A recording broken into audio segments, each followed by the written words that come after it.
Sa probinsya ng girlfriend ko, may naririnig akong kakaibang tunog na tila nagmumula sa kagubatan. Tik-tik, tik-tik.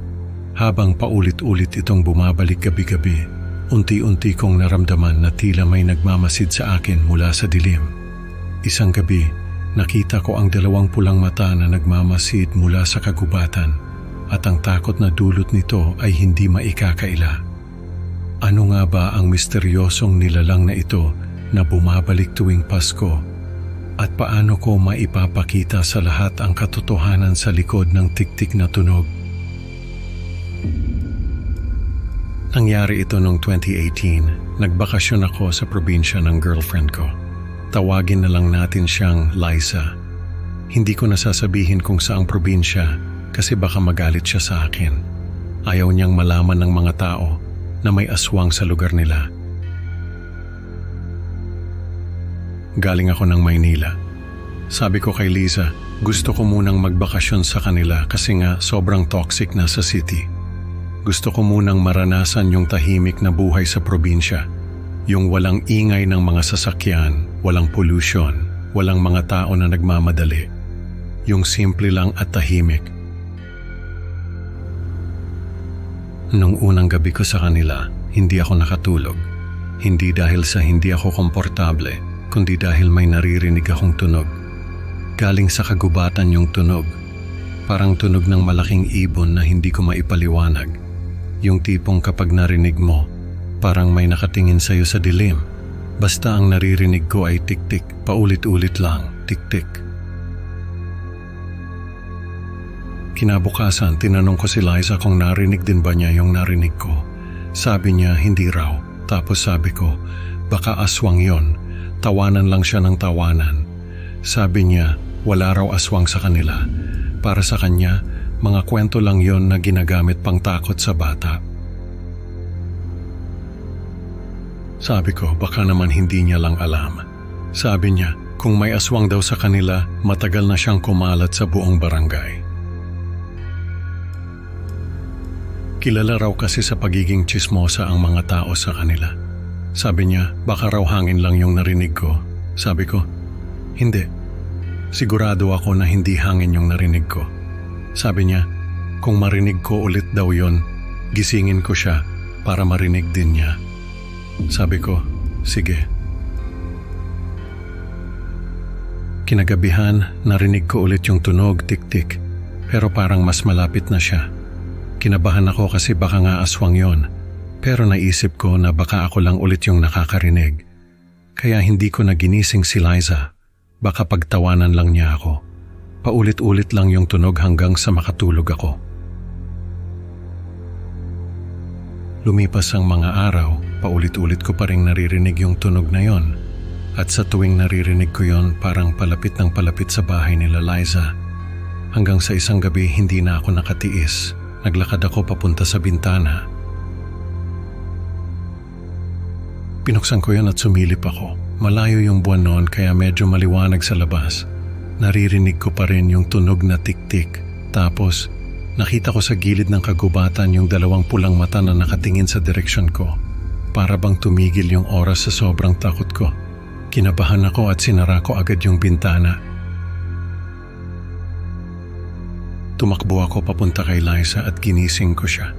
Sabi ko, may nakita akong pulang mata sa labas. Sabi niya, baka raw panaginip lang.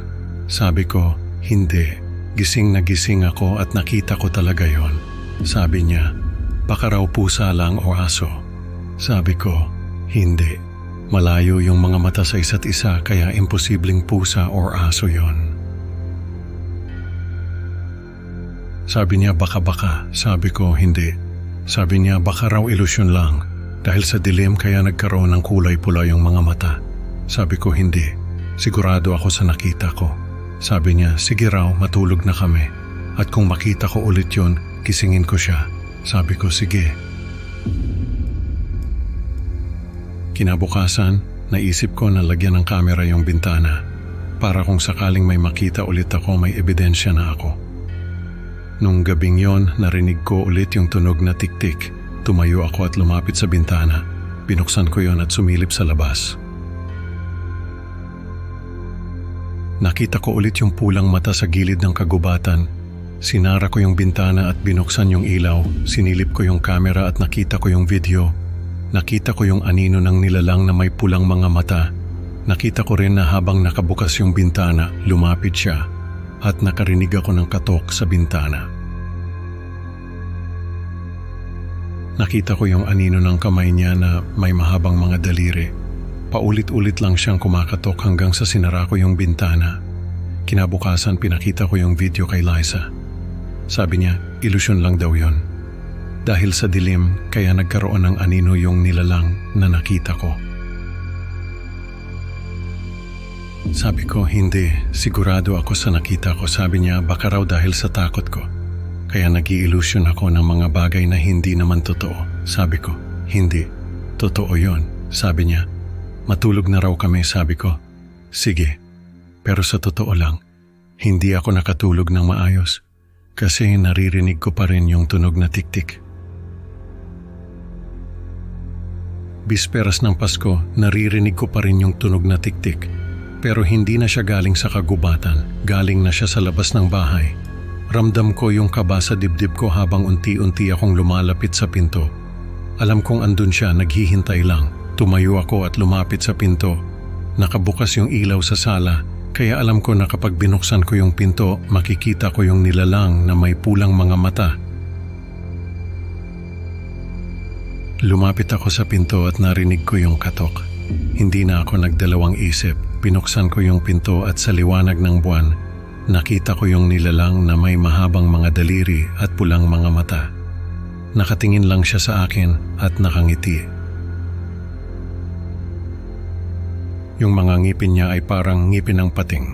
Kinuha ko yung cellphone ko at kinunan siya ng picture, pero bigla niyang sinara yung pinto at natamaan yung braso ko.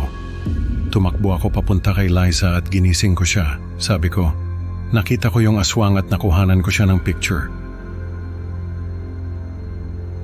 Nanginginig ako sa takot. Kinabukasan ginising ako ni Liza. Sabi niya, ano raw yung nangyari sa braso ko? Sabi ko, sinara ng aswang yung pinto at natamaan ako. Pinakita ko sa kanya yung picture at nagulat siya. Doon lang siya naniwala sa akin. Kumalat sa buong barangay yung nangyari sa akin. Marami ang nagdasal para sa kaligtasan namin ni Liza. Sabi nila, matagal nang walang aswang sa lugar nila.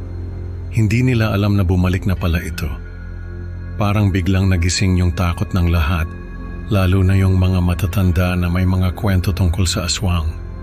Simula noon, tuwing Pasko, naririnig ko yung tunog na tiktik.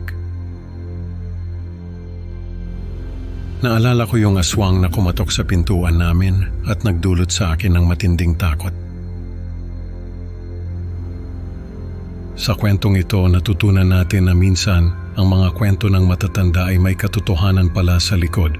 Salamat sa pakikinig mga kaibigan. Huwag kalimutang mag-like at subscribe para sa mas marami pang nakakatakot na kwento. Excited na akong makasama kayo sa susunod na upload. Hanggang sa muli, ingat at huwag kalimutang isara ang mga bintana sa gabi